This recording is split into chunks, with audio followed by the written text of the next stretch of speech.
Okay, this is Pitwall. Confirm radio check. Yeah, I got you loud and clear, man.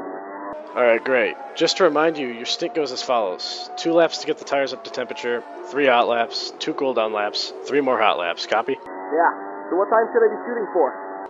Just try to go as fast as you're comfortable with for now. We'll tell you where to improve after the first block of hot laps. Also, keep in mind Sector 1 is bumpier than it was in the simulator. Last night I found out that an A4 piece of paper weighs 5.66 grams. While you're trying to figure out what that means, I'll introduce myself. My name's Vince. I'm from the US and I grew up surrounded by corn, power lines, sheltered suburban children, and more fucking corn. Oh, and go-karts. I drove a competition spec go-kart for the first time when I was 5 and have been actually competing since I was 10. It's funny, my parents could never save up for vacation, but without flaw they got me in that kart every single season. Must have won close to half the races I drove, but they paid not because they liked watching me win, they did it because it let me dream. As a kid, getting into that kart felt like stepping into Michael Schumacher's F2004. So I kept winning and hopping from one kart series to another until at the end of my junior year of high school, my parents took me on vacation. Vacation? What?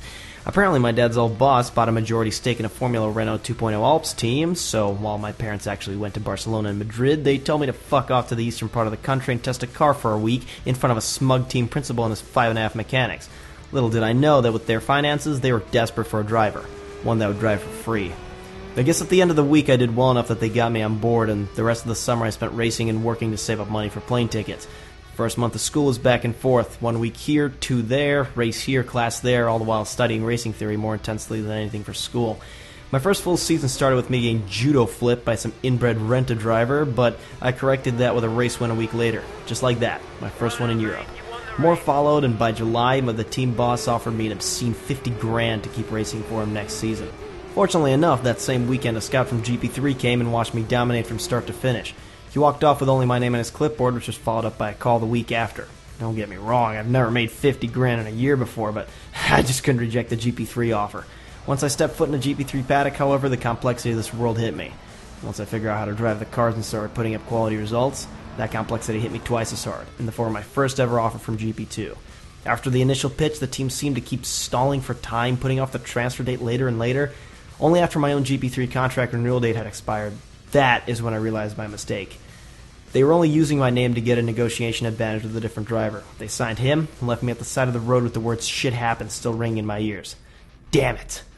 It was too late to renegotiate with my current team, and the only teams left with open seats demanded serious monetary backing. Quickly running out of options, I felt my dream alarmingly slipping away.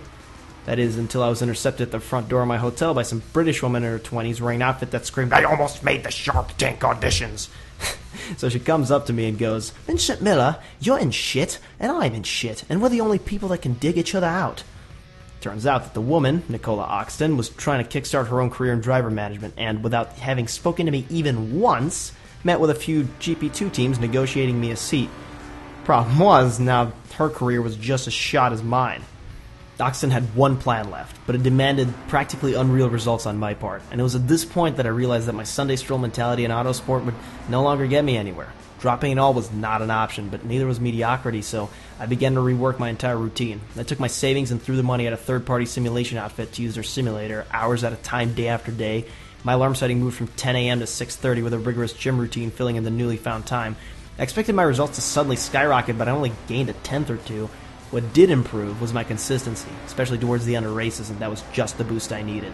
Within 2 races, I began to snag podium after podium, in reality by mere hairline margins, but from the outside, my results looked stable as a tank as I plowed through the few drivers ahead of me, reaching the top spot in the standings. Meanwhile, Oxton worked her magic.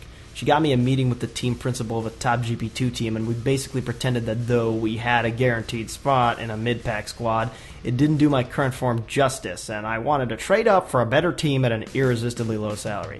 Take it or leave it, one-time offer. Playing hard to get. We knew that if he didn't take the deal then and there, that if he chose to put us on hold for even a couple days, he'd see right through us and it would be all over. But of course it wasn't over. That wouldn't make for a very good story, would it? He brought me on. I moved up the ladder, heaving a sigh of relief, and Nicola walked off with 50% of my GP2 contract earnings. Or I thought she'd walk off, but she stuck around. After I opened my season with a podium and followed up with pole position and a win, she said she would be interested in continuing to work with me for only 10% of my F1 salary. Wait, what? F-fucking-1? If I keep going the way I'm going, she said, it's definitely a possibility. Wow, I thought. I'm an F1 prospect, a rising star. My ego inflated faster than Venezuela's currency. That same ego bit me right in the ass a race or two later when some kamikaze backmarker first took me out, then got up in my face thinking I'd just stand there and take it. One authentic all-American slug to the jaw later, and his delicate ass was knocked out on the pavement. Nicola was pissed. She'd been making decent progress finding me a large enough sponsor to land an F1 drive, but apparently sponsors don't take kindly to on-track MMA matches. Just like that, all of her progress got shot to shit.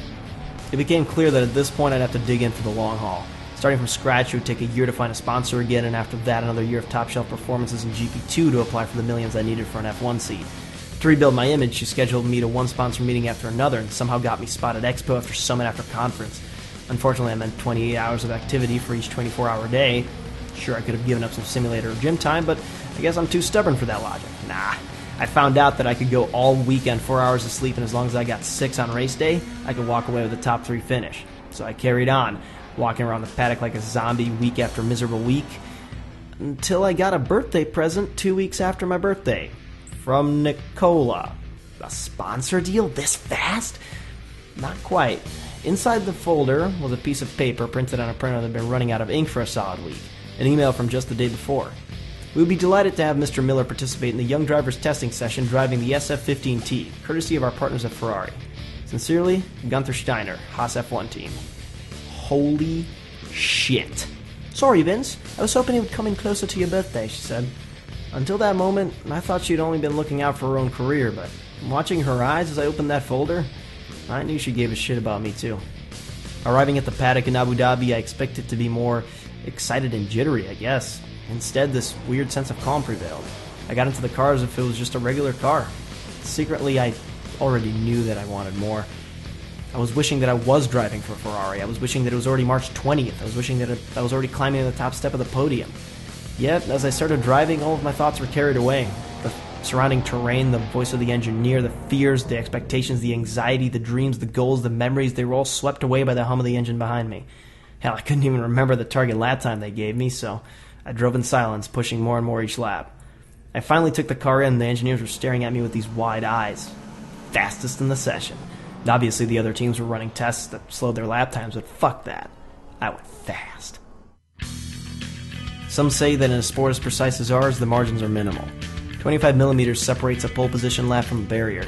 A single signature separates a career-making call from a career-ending one. A single decision separates a fulfilled dream from a shattered one. But success is more nuanced than that. I've made my share of bad decisions, but each time, after kicking and screaming and ripping and thrashing and skipping sleep and skipping breakfast, I dug myself out of it. And there isn't a day when I wouldn't do it all again. A single A4 piece of paper weighs 5.66 grams. I'm staring at one now, but this one is so much heavier. It carries the weight of the rest of my life. F1, it's about time we met. My name is Vincent Miller, and I am gonna kick your ass.